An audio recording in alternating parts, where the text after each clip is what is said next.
नमस्कार, आप देख रहे हैं हॉर्नबिल टीवी और मैं हूं आपके साथ निशी भाटिया। बुलेटिन की शुरुआत करेंगे उत्तराखंड से कुछ खास खबरों के साथ। रजत जयंती को लेकर सीएम ने प्रेस कॉन्फ्रेंस की और इस कार्यक्रम में पहुंचकर उन्होंने तमाम जानकारी दी है कि आखिरकार रजत जयंती के अवसर पर क्या कुछ यहां पर कार्यक्रमों के आयोजन होने जा रहे हैं और प्रधानमंत्री मोदी और राष्ट्रपति द्रौपदी मुर्मू के आगमन को लेकर आखिरकार क्या कुछ तैयारियां हो रही है।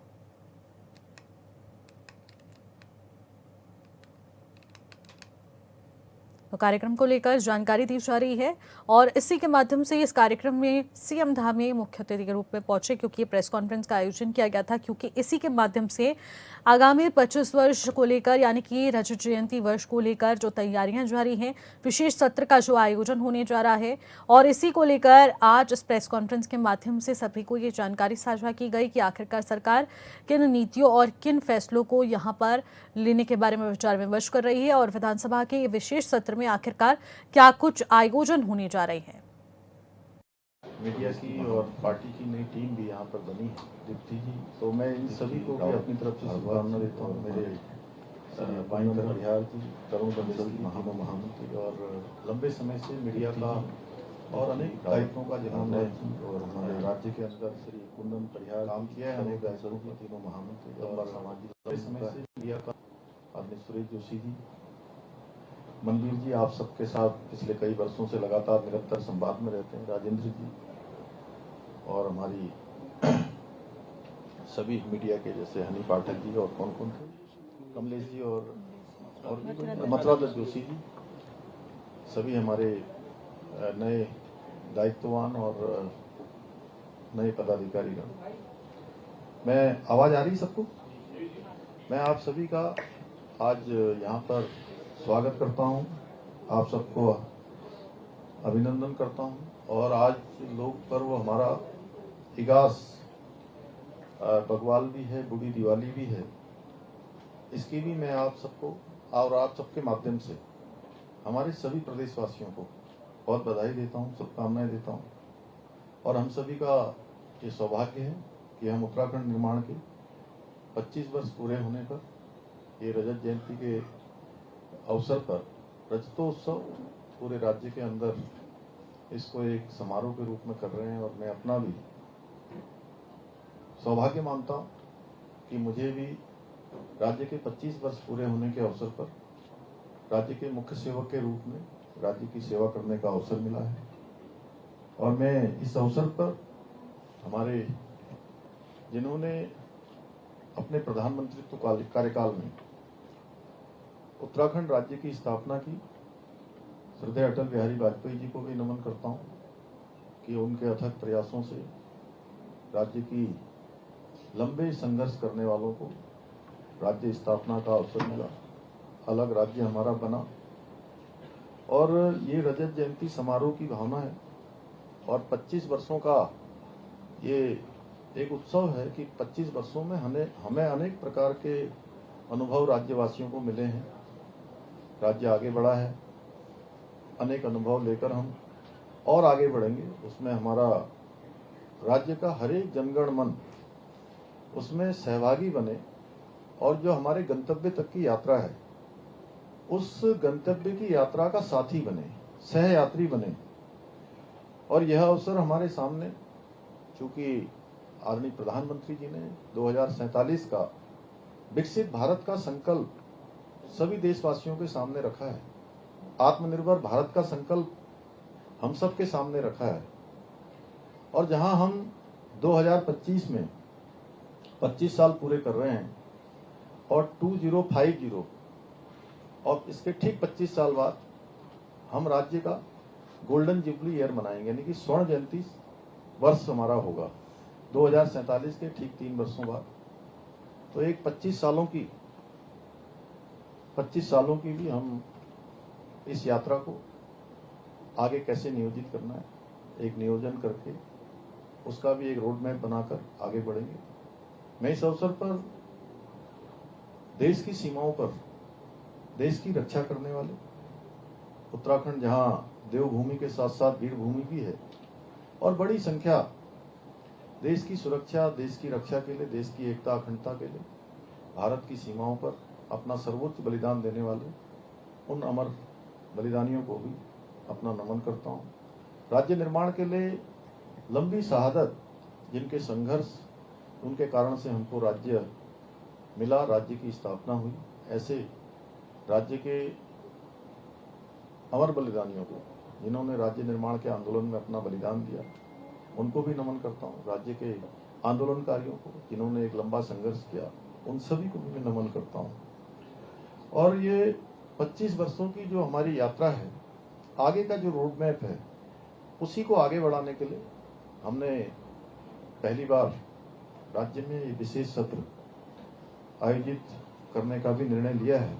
और ये हमारे लिए बहुत खुशी की बात है कि इस विशेष सत्र में हमको 3 तारीख को माननीय राष्ट्रपति महोदया का भी संबोधन मिलने वाला है, और विशेष रूप से वो हमारे सत्र को संबोधित करेंगे। और जिस प्रकार से राज्य स्थापना में हमारी मातृशक्ति का बहुत बड़ा योगदान रहा है, और आज राज्य को चलाने में, आगे बढ़ाने में भी मातृशक्ति का बहुत बड़ा योगदान है। और देश के सर्वोच्च पद पर भी एक राष्ट्रपति ही है जो सामान्य स्थितियों, परिस्थितियों में पैदा होकर आज पूरे देश को दिशा देने का काम कर रही हैं। उनका हमारे राज्य की विधानसभा को संबोधित करना हम सभी के लिए, राज्यवासियों के लिए एक बहुत सम्मान का विषय है। और सत्र में अनेक विषय, क्योंकि ये सत्र कोई कामकाजी सत्र नहीं है, ये सत्र एक चर्चा और आपस में सुझाव और आगे राज्य को किस प्रकार से आगे ले जाना है, पिछले अनुभव कैसे रहे हैं, उन सब पर चर्चा का सत्र है, जिसमें राज्य के समग्र विकास, उपलब्धियों और भविष्य की योजनाओं पर एक सार्थक चर्चा हो। और इसके लिए अभी रजत जयंती समारोह का एक कैलेंडर बनाया गया है, जिसमें आज 1 नवंबर से विधिवत रूप से, आज बड़ी एकादशी भी है, बड़ा शुभ दिन है, और आज से 1 नवंबर से विकास बग्वाल भी है, दीपावली, बूढ़ी दीपावली भी है। आज से लेकर 11 नवंबर तक प्रदेश भर में अनेक कार्यक्रम आयोजित किए जाएंगे। और मैं भी आज प्रातःकाल छेनागाड़ क्षेत्र में जो बड़ी आपदा आई थी, उन आपदा पीड़ितों के मिलने के लिए मैं वहां गया था, और आज के दिन से उनको समर्पित करते हुए, क्योंकि आपदा में भी हमारे राज्य में इस वर्ष बड़ी क्षति हुई है, अनेक लोगों ने अपने परिजनों को खोया है, घर चले गए हैं, अनेक प्रकार का नुकसान हुआ है, जनहानि हुई है, पशु हानि हुई है, अनेक अवस्थापना, हमारी स्ट्रक्चर पूरी तरह से प्रभावित हुआ है। तो आयोजन, जहां हम अपने आंदोलनकारियों को, अपने बलिदानियों को, अपने देश के सैनिकों को, उनको भी समर्पित करते हैं, वहीं आपदा में जिन लोगों को भारी नुकसान हुआ है, उन सभी को भी, उन सब का भी स्मरण करते हैं। और आयोजन के मुख्य रूप से जो केंद्र बिंदु हैं, सांस्कृतिक हैं, पर्यटन के क्षेत्र में है, युवा शक्ति है, प्रवासी उत्तराखंड वासी हैं, जो पिछले वर्ष से एक हमने नया काम शुरू किया था, आप सबको जानकारी है, क्योंकि आप सब में से बहुत सारे लोग बाल्यकाल से ही राज्य के स्थापना से मीडिया के क्षेत्र में काम कर रहे हैं, समाज के क्षेत्र में काम कर रहे हैं। तो एक बात जरूर आप देखते होंगे कि उत्तराखंड के लोगों की जितनी संख्या उत्तराखंड में है, उसके आसपास की संख्या पूरे देश और दुनिया में भी है। और वह भी जब राज्य स्थापना हो रही थी, राज्य स्थापना के समय में या राज्य स्थापना के लिए आंदोलन चल रहा था, उसमें उनका भी बहुत बड़ा योगदान था अपने अपने तरीके से। उसके बाद के दिनों में कुछ व्यवस्थाएं उस प्रकार से ठीक से संवाद जहां पर उसमें न्यूनता रही, उसके कारण से उनको हमने जोड़ने का प्रयास किया है। पिछले वर्ष भी हमने प्रवासी उत्तराखंडियों का सम्मेलन आयोजित किया था, जो अपने आप में एक अच्छा अनुभव हमको उसका प्राप्त हुआ। और उसमें से अनेक प्रवासी उत्तराखंडी जो देश और दुनिया में आज काम करते हैं, उन्होंने अपना बहुत मान सम्मान बनाया है, अपना नाम बनाया है, अपनी अनेक उपलब्धियां हासिल की हैं, अनेक विशिष्टताएं, अनेक अनुभव, अनेक उच्च पदों पर भी कई राज्यों में हैं। प्रशासनिक दृष्टि से हो, सामाजिक दृष्टि से हो, राजनीतिक दृष्टि से हो, या उद्योग व्यापार का क्षेत्र हो, पत्रकारिता का क्षेत्र हो, कोई भी क्षेत्र ऐसा नहीं है जिसमें प्रवासी उत्तराखंडी आज एक अलग मुकाम पर काम न कर रहे हैं। लेकिन जब हमने पिछले वर्ष उनसे संवाद स्थापित किया था तो उन्होंने उत्तराखंड में आकर अपने पैतृक गांव, अपने पूर्वजों के गांव में कुछ न कुछ विकास के कामों को, अन्य गतिविधियों में सहयोग का भी उन्होंने आश्वासन दिया था, विश्वास दिलाया था, और कई लोग इस दिशा में आगे भी गए अपने। तो लंबे संघर्ष के बाद अलग राज्य उत्तराखंड बना और उसके बाद बहुत कुछ परिकल्पना की गई थी। जब राज्य गठन हुआ था, उत्तर प्रदेश से अलग होकर एक पहाड़ी राज्य की मांग लगातार की जा रही थी। हमारे आंदोलनकारियों की वो शहादत, उनके वो साहस और उनके वो बलिदान को आज भी याद किया जाता है। विकसित भारत का संकल्प पूरा हो चुका है और इसी के चलते देखने को मिल रहा है कि हम रजत जयंती वर्ष में कदम रखने जा रहे हैं। इसी के साथ अगली खबर का भी रुख करेंगे। इगास उत्तराखंड का लोक पर्व है जिसे आज प्रदेश भर में धूमधाम से मनाया जाएगा। उत्तराखंडी लोक पर्व इगास की सीएम धामी ने प्रदेशवासियों को शुभकामनाएं दी। सीएम धामी ने कहा कि देवभूमि उत्तराखंड की समृद्धि, लोक संस्कृति और परंपराएं हमारी पहचान है। जिस प्रकार पूरे देश में सांस्कृतिक गौरव और विरासत का पुनर्जागरण हो रहा है, उसी तरह उत्तराखंड वासी भी अपने लोक पर्व इगास को उत्साह, आस्था और हर्षोल्लास के साथ मना रहे हैं।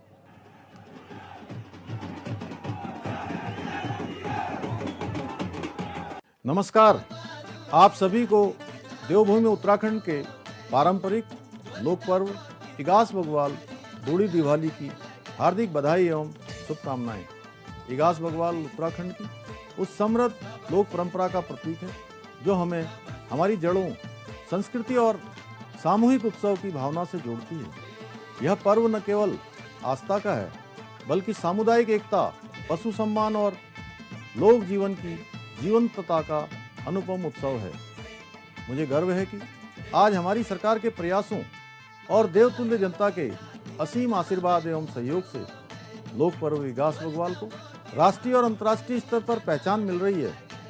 मुझे यह जानकर और भी हर्ष होता है कि राज्य के बाहर और विदेशों में रह रहे प्रवासी उत्तराखंडी भी इस पर्व को गौरव और उल्लास के साथ मना रहे हैं। यह हमारी सांस्कृतिक चेतना की विजय है। राज्य सरकार उत्तराखंड की सांस्कृतिक धरोहर, परंपराओं और लोक पर्वों के संरक्षण और संवर्धन के लिए पूर्ण रूप से संकल्पबद्ध है। मुझे आशा है कि हमारी युवा पीढ़ी इस अमूल्य विरासत को संजोए रखेगी। हमारे युवा भी इस अमूल्य विरासत को समझें, अपनाएं और इसे आने वाली पीढ़ियों तक पहुंचाएं। इगास केवल एक पर्व नहीं है बल्कि यह देवभूमि की आत्मा, परिश्रम, आस्था और लोक जीवन की पहचान है। आइए इस इगास बग्वाल एवं बूढ़ी दिवाली के पावन पर्व पर हम सब संकल्प लें कि हम अपनी संस्कृति और लोक परंपराओं का लगातार अनुसरण करेंगे और अपनी समृद्ध परंपराओं को जीवित रखेंगे। एक बार पुनः आप सभी को इगास बग्वाल एवं बूढ़ी दिवाली की हार्दिक बधाई एवं शुभकामनाएं। जय हिंद, जय भारत, जय देवभूमि उत्तराखंड। उत्तराखंड की खबरों का रुख करेंगे। सीएम धामी आज रुद्रप्रयाग दौरे पर रहे, जहां उन्होंने आपदा प्रभावितों के बीच पहुंचकर हालचाल जाना। इस दौरान सीएम धामी के साथ विधायक परत सिंह चौधरी भी मौजूद रहे हैं।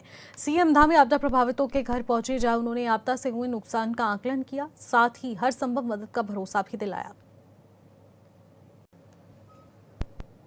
रुड़की देहात क्षेत्र में झोलाछाप डॉक्टर मरीजों की जिंदगी से खिलवाड़ कर रहे हैं। इसी लापरवाही का नतीजा है कि काला पीलिया यानी कि हेपेटाइटिस सी जैसी खतरनाक बीमारी तेजी से फैल रही है। सिविल अस्पताल रुड़की में इस बीमारी के मरीजों की संख्या लगातार बढ़ रही है। डॉक्टरों का कहना है कि ग्रामीण इलाकों में कई छोटे क्लिनिक मुनाफे के लिए एक सिरिंज को बार बार इस्तेमाल कर रहे हैं, जिससे संक्रमण फैल रहा है। यह बीमारी एड्स की तरह खून के जरिए फैलती है। अस्पताल प्रशासन ने लोगों से अपील की है कि वो जागरूक रहे, ब्लड डोनेट या फिर इंजेक्शन लगवाते समय स्वच्छता और नई सिरिंज का विशेष ध्यान रखें।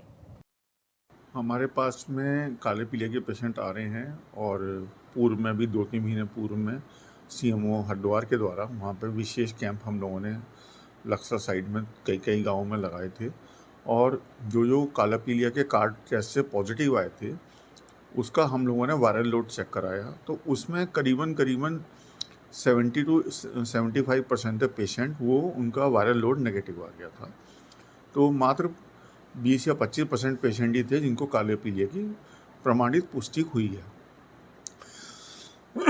उन सब का इलाज यहाँ से सरकार के द्वारा पूरी मेडिसिन भेजी जा रही हैं। जो भी पेशेंट काला पीलिया का पॉजिटिव आता है उसका रजिस्ट्रेशन करके हम जल्द से जल्द उसकी दवाइयाँ फिर काली पीलिया की शुरू कर देते हैं। ये मेनली जो है गांव के अंदर जो डॉक्टर बैठे हुए हैं एक ही सुई से कई लोगों को वो लगा देते हैं, और इसका जो फैलने का तरीका है वो वही है जो HIV एड्स का होता है या हेपेटाइटिस बी का होता है। ये खून से खून में या गर्भवती से उसके बच्चे के अंदर या प्रोटेक्टिव सेक्स करने पर इस तरीके से ये फैलता है।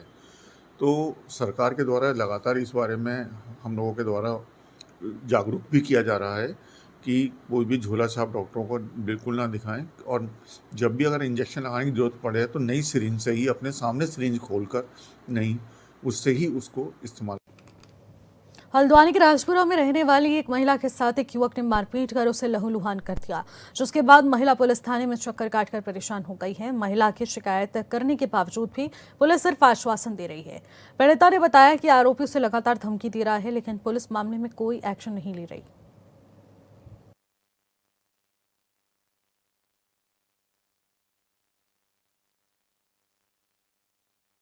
मेरे घर के पास रोज डेली दारू पीते हैं लड़के लोग, और क्या नाम है, गलत व्यवहार करते हैं, गाली गलौजों से गंदी गंदी गालियां बकते हैं।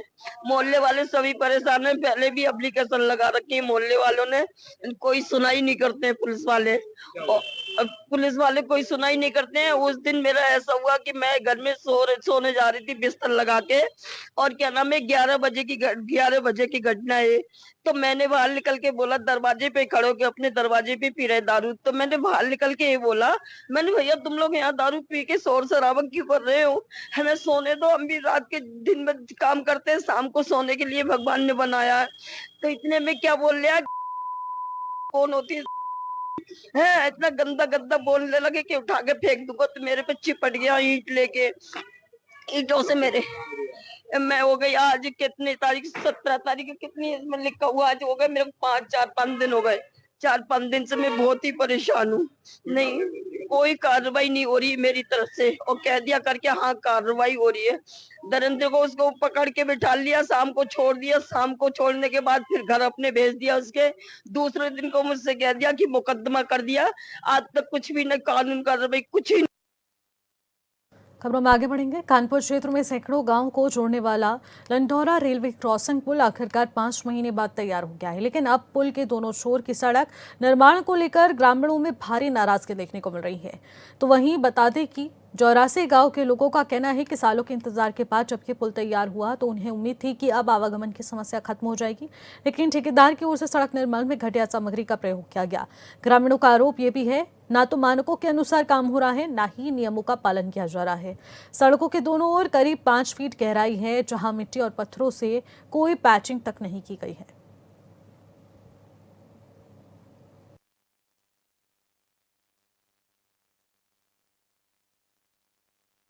लेकिन जिस तरीके से रोड का निर्माण होना चाहिए था उस तरीके से रोड का निर्माण नहीं हो पा रहा है। आप देख सकते हो कितनी घटिया यहाँ पर सामग्री लग रही है, क्योंकि थर्ड क्वालिटी का माल यहाँ पर डल रहा है। पहले से मिट्टी पड़ी थी, मिट्टी के ऊपर ही यहाँ पर जो ये रोड बना रहे हैं, इस मिट्टी के ऊपर ही रोड बना रहे हैं। डामर उसके ऊपर ही डाल दिया। हाँ, डामर उसी के ऊपर लगा दिया। आप देख सकते हो जो मतलब इधर ये डिवाइडर बना हुआ है, मतलब जिसे डिवाइडर भी कह सकते हो, ढैंग बनी हुई है। जब बारिश होगी या कुछ और दिक्कत आएगी तो पानी सबसे पहले यहाँ से आएगा, फिर सड़क टूटनी चालू हो जाएगी। लेकिन जिस हिसाब से सड़क बना रहे हैं, 1 महीना भी सड़क नहीं चल पाएगी। क्या कहेंगे, किस तरह के हालात हैं, क्यों हो रहे हैं, और जो देखने वाला कोई नहीं? देखो जी, ये तो गांव के या जितने भी आसपास का गांव के कम से कम 50 गांवों को ये पुल जोड़ता है। उनके जिम्मेदार को पहले से देखना चाहिए था। 6 महीने से यहाँ पे दिक्कत का सामना करना पड़ रहा है सभी ग्रामवासियों को, जितने भी गाँव पड़ते हैं। आगे कोई देखता नहीं, फिर अधिकारियों की भी कुछ इसमें लापरवाही हम कह सकते हैं। बात है, ये जो पुल बनना था 6 महीने से, मतलब इतनी परेशानी नहीं हुई, बहुत ज्यादा परेशानी नहीं हुई। आस पड़ोस के जितने गांव लग रहे हैं, मतलब गांव मेरे ख्याल से 20-25 गांव लग रहे हैं आस पड़ोस में। और जो है मतलब एम्बुलेंस, शादी वादी, कोई गाड़ी, मतलब इतनी असुविधा हो रही है, आने जाने में बहुत दिक्कत हुई। लेकिन अब रोड बिल्कुल तैयार हो गया, अब क्या दिक्कत है, अब क्या क्या लग रहा है? दिक्कत क्या है जी, देखो क्या तो माल डाल रहे हैं इस रोड पे, ये कोई बिल्कुल बेकार माल डाल रहे जी, कुछ भी माल नहीं आया।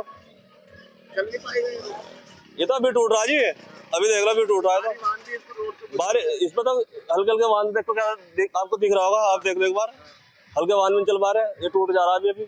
घटिया क्वालिटी की सामग्री इसमें घटिया क्वालिटी जी, बिल्कुल एकदम घटिया क्वालिटी लग रही है इसमें। आने वाले टाइम में बरसात भी होगी, कितना लगता है? ये चल ही नहीं पाएगा जी, ये चलता ही नहीं, बरसात तो पकड़ने का ही नहीं है। किस तरह से बनना चाहिए और क्या इसमें ढंग से माल? इसमें जो है अच्छी सामग्री लगती है, मतलब ये देखो आप, इसमें कितना माल डाले, कितना इंच माल डाला, मेरे ख्याल से 2-2.5 इंच माल डाला होगा, कुछ भी नहीं है, बिल्कुल बेकार माल डाल रहे हैं। अधिकारी आके इनको देखता नहीं है कुछ? अधिकारी कहाँ रहे जी यहाँ? ना ना, अधिकारी तो आ नहीं रहे जी यहाँ। ज्योतिर्मठ में देवउठनी एकादशी का पर्व बड़े ही हर्षोल्लास के साथ मनाया गया, जहां लक्ष्मी नारायण मंदिर और अन्य मंदिरों में भी इस अवसर पर विशेष पूजन कार्यक्रम आयोजित किए गए। आपको बता दें कि कार्तिक मास की शुक्ल पक्ष की एकादशी को बेहद खास माना जाता है। इस दिन हरि विष्णु को पूर्ण विधि विधान के साथ योग निद्रा से जगाया जाता है। पौराणिक धर्म ग्रंथों के अनुसार इस कार्तिक मास का बहुत महत्व है। फिलहाल इस बुलेटिन में इतना ही। आप देखते रहिएगा हॉर्नबिल टीवी। नमस्कार।